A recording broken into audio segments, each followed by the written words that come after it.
নমস্কার এভরিওয়ান, সবাইকে ওয়েলকাম করছি নতুন একটি রেসিপি দেখার জন্য। আশা করি আপনারা সবাই ভালো আছেন। আজকে নিয়ে আসলাম পাকা তাল দিয়ে দুর্দান্ত স্বাদের একটা নতুন ধরনের পিঠা রেসিপি। পাকা তালের পিঠা তো অনেক খেয়েছেন, তবে এই ধরনের পিঠা কখনো খেয়েছেন কি না জানি না। যদি না খেয়ে থাকেন এই রেসিপিটি ট্রাই করে দেখতে পারেন। খেতে ভীষণ সুস্বাদু আর তৈরি করা এতটাই সহজ যে কেউ সহজে তৈরি করে নিতে পারবে। প্রথমে যেটা করতে হবে, তালের রস লাগবে। আর তালের রসটা আমি আগে থেকেই বের করে রেখে দিয়েছি। এবার এক বাটি তালের রস আমি কড়াইয়ে দিয়ে দিলাম। তালের রসটা একটু ফুটিয়ে নিতে হবে। আর এই তালের রস আমি দুধে ব্যবহার করব। দুধে দেওয়ার আগে একটু যদি ভালোভাবে ফুটানো হয়, সেক্ষেত্রে দুধটা কিন্তু ফেটে যাওয়ার ভয়টা একটুও থাকবে না। তার জন্য হালকাভাবে অবশ্যই তালের রসটা একটু ফুটিয়ে নিতে হবে। আমি কিছু সময় নেড়ে চেড়ে এভাবে একটু ফুটিয়ে নেব।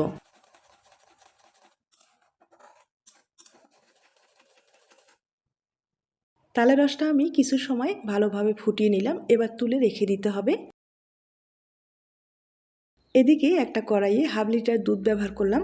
আর দুধটা আমি আগে থেকে কিন্তু একটু জাল দিয়ে রেখে দিয়েছিলাম।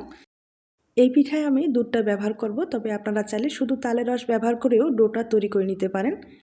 আর দুধটা ব্যবহার করলে পিঠার ফ্লেভারটা কিন্তু অনেক গুণে বেড়ে যাবে। তাছাড়া খেতেও সুস্বাদু হবে। আর যে তালের রসটা আমি জাল দিয়ে রেখে দিয়েছিলাম, সেই তালের রসটা কিন্তু দুধে এখন ব্যবহার করব। এবার দুধটাকে খুব ভালোভাবে নেড়েচেড়ে মিশিয়ে নিতে হবে। তালের পিঠা খেতে ভীষণ মজা। কোনো রকম ঝামেলা ছাড়া এই পিঠাগুলো সহজে তৈরি করে নিতে পারেন। আর একবার তৈরি করে রেখে ভেজে নেওয়ার পরে আপনারা 1 সপ্তাহ পর্যন্ত সংরক্ষণ করে খেতে পারবেন। এবার ফ্লেভারের জন্য কয়েকটা মশলা অ্যাড করে দিলাম। এখন স্বাদ মতো একটু লবণ ব্যবহার করতে হবে। এবার আমি মিষ্টির জন্য 2 চামচ চিনি ব্যবহার করব। আর তালটা যেহেতু অনেকটাই মিষ্টি রয়েছে, তাছাড়া এখানে যেহেতু পুর ব্যবহার করা হবে, তাই মিষ্টির পরিমাণটা কম বেশি করে ব্যবহার করতে পারেন অথবা নাও ব্যবহার করতে পারেন। আমি 2 চামচ চিনি ব্যবহার করলাম। এবার খুব ভালোভাবে মিশিয়ে নিতে হবে।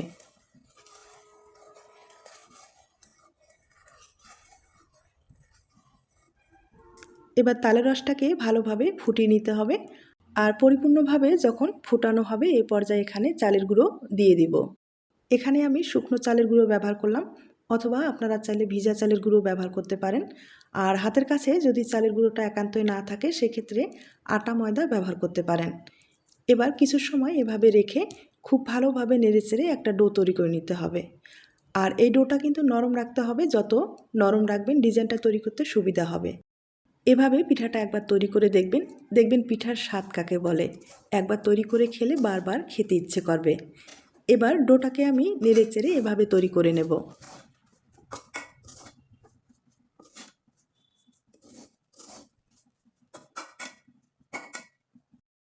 এবার প্লেটে ঢেলে নিতে হবে। আর চালের গুঁড়োর ডোগুলো একটু গরম অবস্থায় ভালোভাবে মথে নিতে হয়। যত ভালোভাবে মথে নিতে পারেন ততটাই কিন্তু সফট একটা ডো তৈরি হয়ে যাবে এবং ডিজাইনটা তৈরি করতে সুবিধা হবে। এবার আমি বাড়তি মশলাগুলো তুলে ফেলে দিব। আর এখন অনেকটাই যেহেতু গরম রয়েছে, তার জন্য একটা স্টিলের গ্লাস ব্যবহার করে খুব ভালোভাবে ম্যাশ করে নেব। এরপরে হাত দিয়ে আমি ডোটাকে তৈরি করে নেব।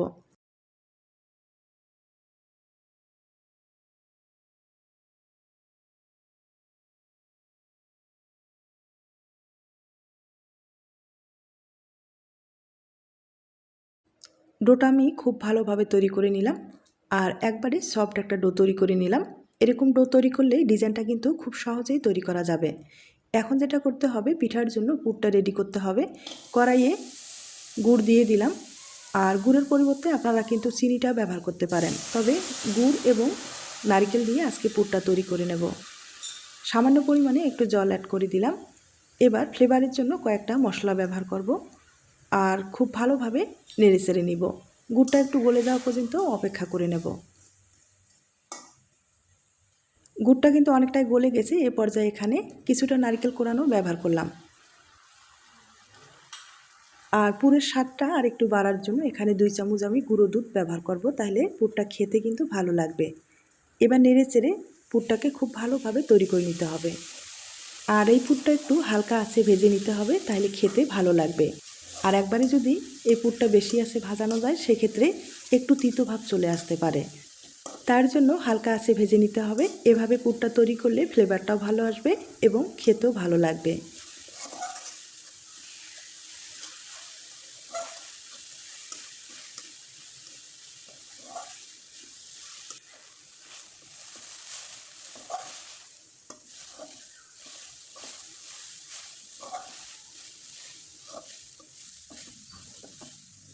পুরটা আমি ভালোভাবে তৈরি করে নিলাম, একবারে শুকনো শুকনো করে তৈরি করে নিলাম। এখন আপনাদের পিঠার ডিজাইনটা তৈরি করে দেখিয়ে দিচ্ছি। ছোট্ট লিচি কেটে নিলাম, আবারও কিন্তু কিছু সময় একটু ভালোভাবে মুথে নিব। মুথে নেওয়ার পরে একটু গোল করে তৈরি করে নিতে হবে। এরপরে হাতের সাহায্যে চওড়া করে নিতে হবে।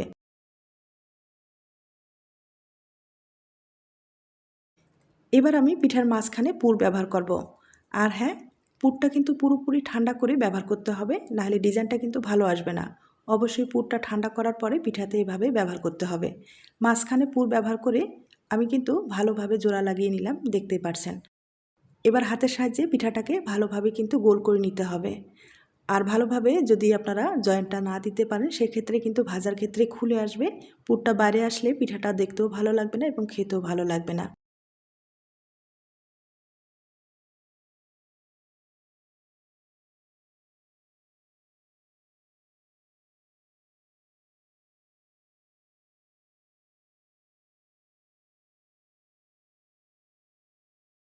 পিঠাটা আমি একবারে সমানভাবে গোল করে তৈরি করে নিলাম। কোনো কিন্তু আঁকাবাঁকা নেই, আঁকাবাঁকা হলে ডিজাইনটা ভালো আসবে না। আর সেমভাবে আমি আরেকটা তৈরি করে দেখিয়ে দিচ্ছি।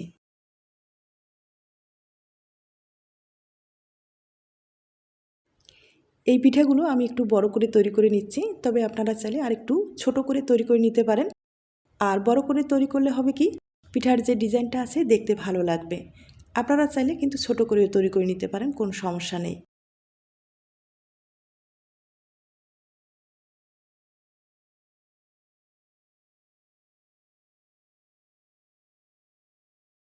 আমি দুইটা পিঠা রেডি করে নিলাম। এবার বাকি ডিজাইনটা তৈরি করার জন্য একটা শন ব্যবহার করতে হবে। আর শনের সাহায্যে খুব সহজেই কিন্তু এই ডিজাইনগুলো তৈরি করা যাবে। আর একবারে সহজ একটা পিঠার ডিজাইন, এর চেয়ে আমার মনে হয় সহজ আর পিঠার ডিজাইন হয় না। একটা শন হলে খুব সহজেই এই ধরনের ডিজাইনগুলো তৈরি করে নিতে পারেন। একটু ডো কিন্তু শুধু তুলে তুলে দিলে এভাবে একটা ডিজাইন হয়ে যাবে।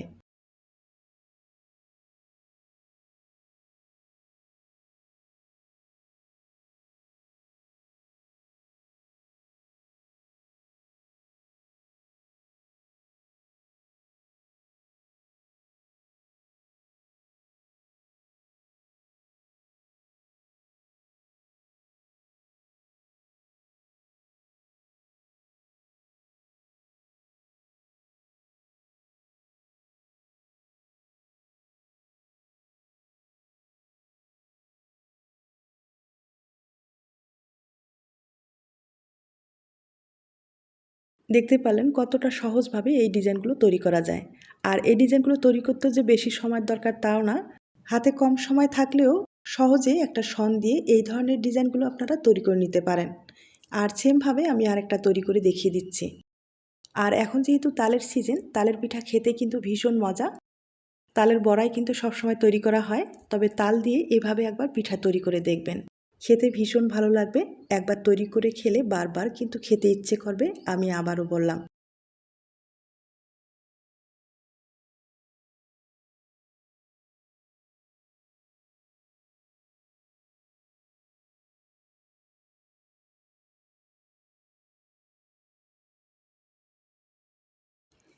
আমি দুইটা পিঠা আপনাদের তৈরি করে দেখিয়ে দিলাম। আর এখন যেটা করতে হবে, সামান্য ডোয়ে আমি একটু ফুড কালার ব্যবহার করব। আর এটা একটু ব্যবহার করলে না পিঠাটা দেখতে ভালো লাগবে এবং ডিজাইনটাও ফুটে উঠবে। তবে আপনারা নাও ব্যবহার করতে পারেন, সমস্যা নেই। আর আমি কিন্তু দেখার সৌন্দর্যে এই সামান্য ফুড কালার ব্যবহার করব। আর এরপরে একটু আটার পেস্ট দিয়ে ভালোভাবে বসাতে হবে, নাহলে এগুলো কিন্তু খুলে আসবে। আর এভাবে দেখতেই পাচ্ছেন পিঠার ডিজাইনটা দেখতে কতটা সুন্দর হয়েছে।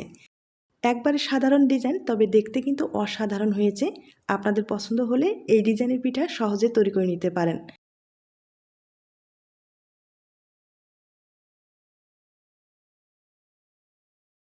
আমি সেমভাবে কয়েকটা পিঠা তৈরি করে নিলাম, একবার আপনাদের দেখিয়ে দিচ্ছি।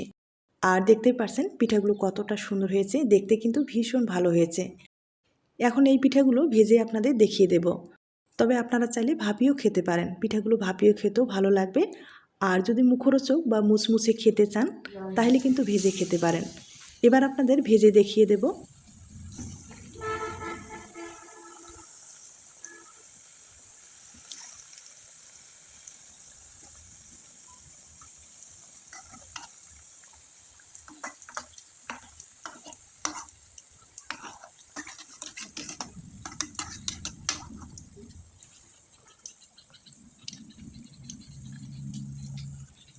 এই পিঠাগুলো যেহেতু একটু মোটা ধরনের, তাই ভেজে নিতে একটু সময় লাগবে।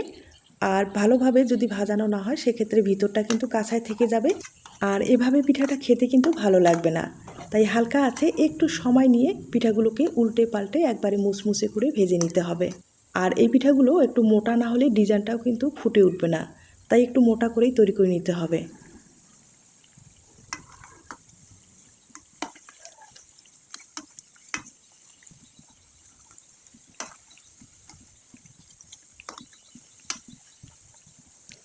আমি একটু সময় নিয়ে একবারে মুচমুচে করে ভেজে নিলাম, আর কালারটাও ভালো এসেছে, দেখতেই পারছেন।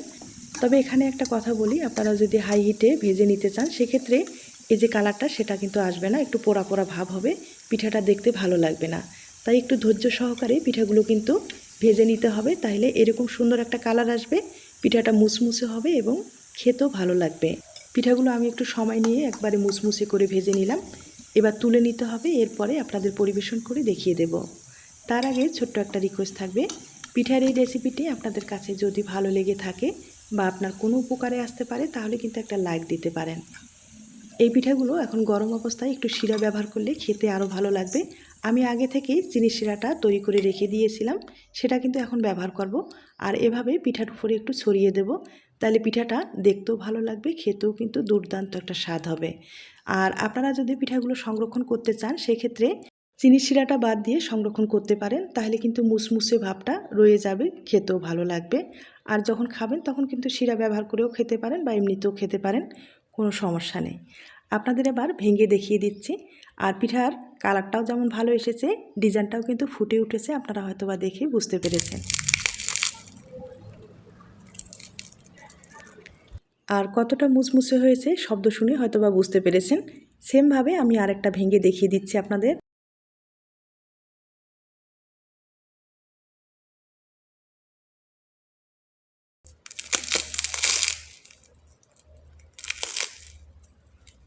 দেখতেই পেলেন পিঠাটা কতটা মুচমুচে হয়েছে, উপরে রসালো, ভিতরে কিন্তু পুরে ভরা, খেতে দুর্দান্ত লাগবে। তাই অবশ্যই বাড়িতে একবার হলেও তৈরি করে দেখবেন। আজ এ পর্যন্ত, নতুন কোনো রেসিপির সাথে আবার দেখা হবে। সবাই ভালো থাকবেন।